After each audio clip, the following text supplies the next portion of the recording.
All right, video number 2 for section 8.1.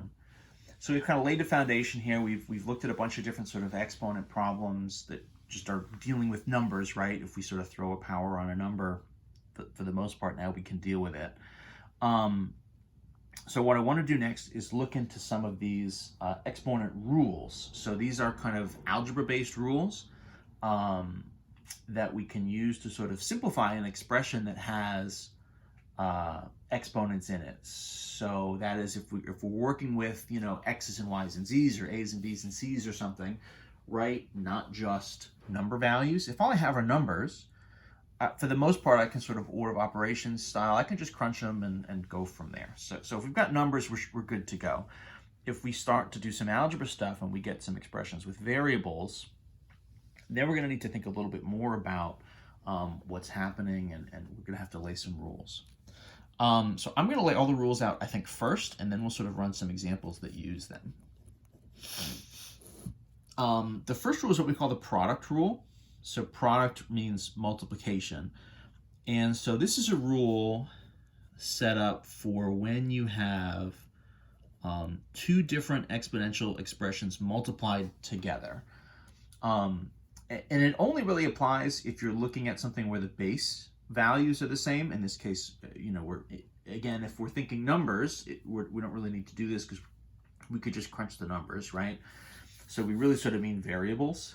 So I would need, you know, an a and an a as my base variable. If this is an a and this is a b, this doesn't really apply, right? If the base value is not the same, there's not really going to be a way to combine these or anything like that.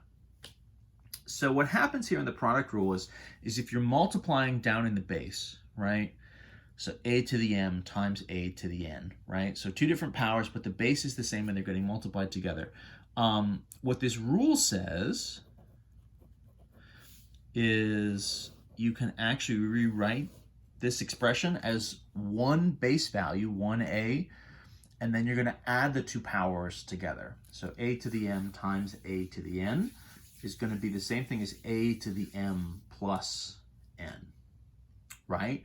That's going to be our rule. Let me give you kind of just a quick and short kind of example that maybe sort of justifies this. So say we had, you know, b squared times b to the 4, right? So let's think about what this means. B squared would be b times b, right, is two of them, times b to the 4, 1, 2, 3, 4, b's all together. Now, so it's b times b times b times b times b times b, right? So I have these parentheses here to kind of split this up, but, you know, in reality, right, all of the operations here are just multiplication. You know, really, if I drop those parentheses, this is just b times b, right?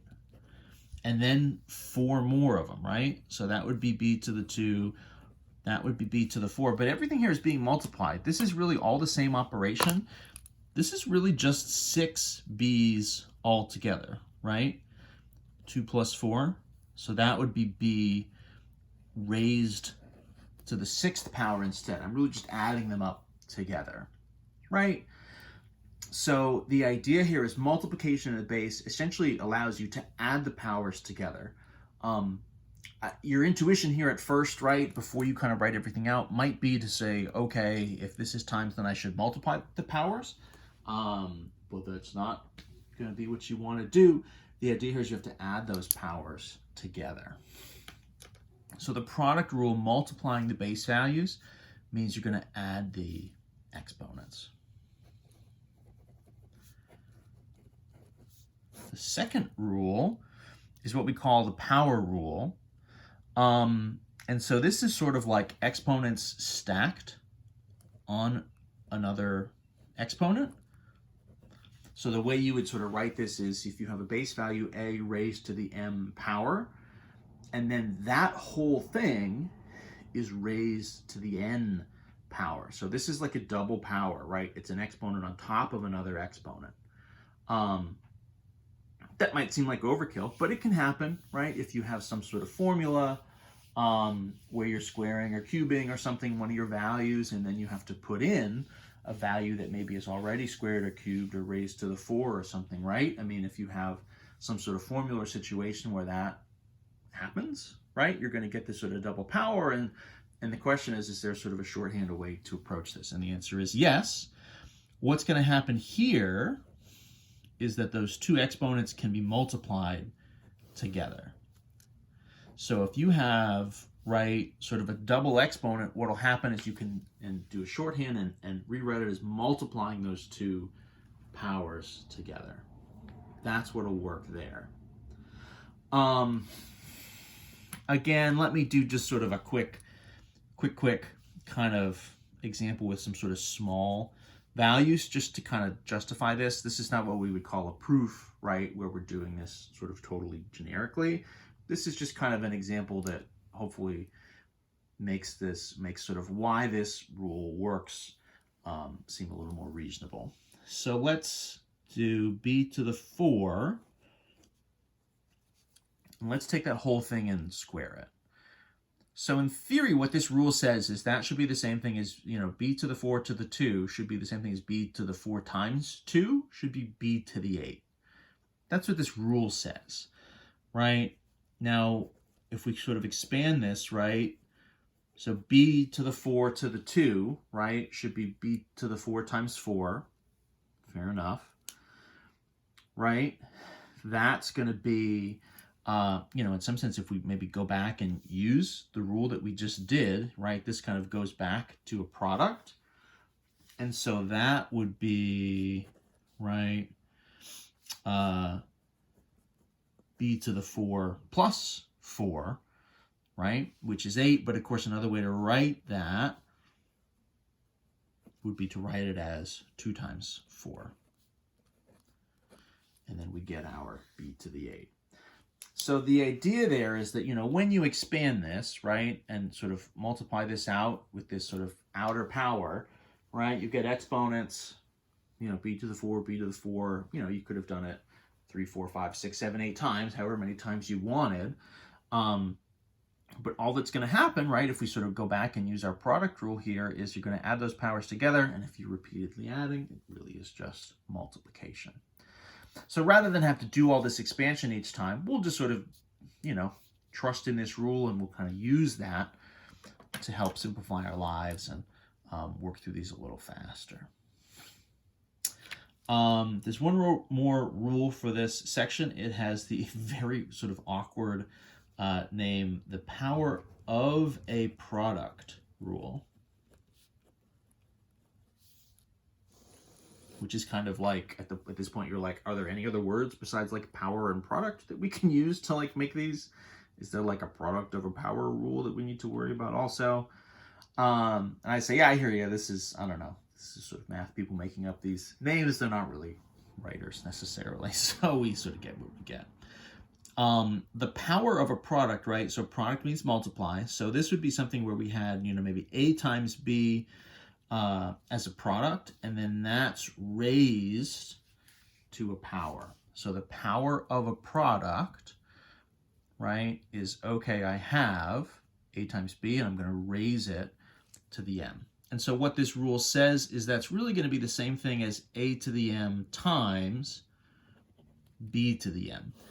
This is sort of like a distribution rule, right? You're kind of distributing this exponent over a multiplication. Now, this doesn't work. It's really important. This is only multiplication. If I had a plus b in here, right, that is not what this rule says. So make sure, it is not the case that if I have a plus b here, right, that's not going to get me something where I can add it, a to the m plus b to the m.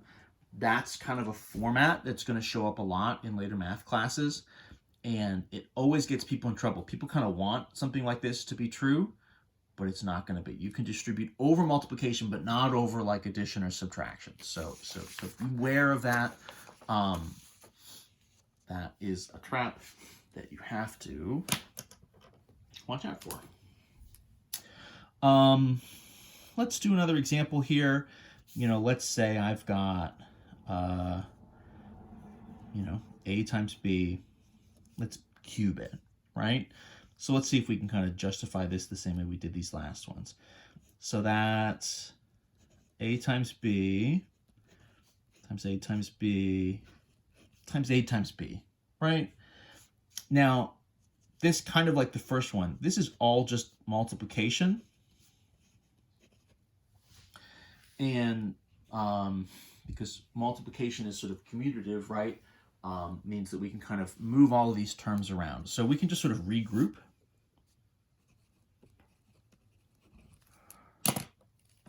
This into, this is sort of 3a's, a times a times a, and 3b's, right?